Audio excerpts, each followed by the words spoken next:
May Allah forgive us. Because the Islam the world sees today is the Islam we have portrayed by ourselves. We are the demonstrators of this religion, and we are the products of our decisions. It is with this understanding that I express to you the pain of my heart. When I witness passive Muslims and Muslim communities instead of active and proactive Muslims and Muslim communities. When I witness communities upon the paradigm of entitlement and everything being done for me. When I witness communities that ask, what can the government do for me? Instead of asking what I can do for my community and my country for the sake of Allah subhanahu wa ta'ala. The heart pains when I see Muslim communities rich in sectarianism and disunity instead of unity and rich cohesiveness. When I see Muslim communities that treat the rich laws of Allah subhanahu wa ta'ala as a set of rituals and something confined to the masjid instead of looking at the laws of Allah as a holistic way of life. When I see Muslim communities that lack entrepreneurial prowess instead of having grand entrepreneurial ability.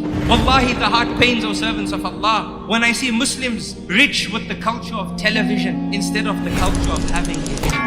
When I see Muslim communities that lack a respect and desire for public service. Wallahi, the heart pains when I see Muslim communities that are selfish and are all about rights instead of being selfless and all about responsibility. The heart pains when I see Muslim communities void of volunteers, let alone investors. When I see Muslims that are takers instead of givers. The heart pains, wallahi, when I see Muslim communities spiraling with increased divorce rates and mediocre and inferior parenting abilities. And in general, my dear brothers and sisters, Muslim communities that are distant from the constitution of success, and that is the Quran and the Sunnah, upon the understanding of the companions of Rasulullah sallallahu alaihi wasallam. Indeed, the heart cries and the eyes tear, and indeed Allah subhanahu wa ta'ala is enough for us. Wallahi, we need to seek forgiveness from Allah subhanahu wa ta'ala.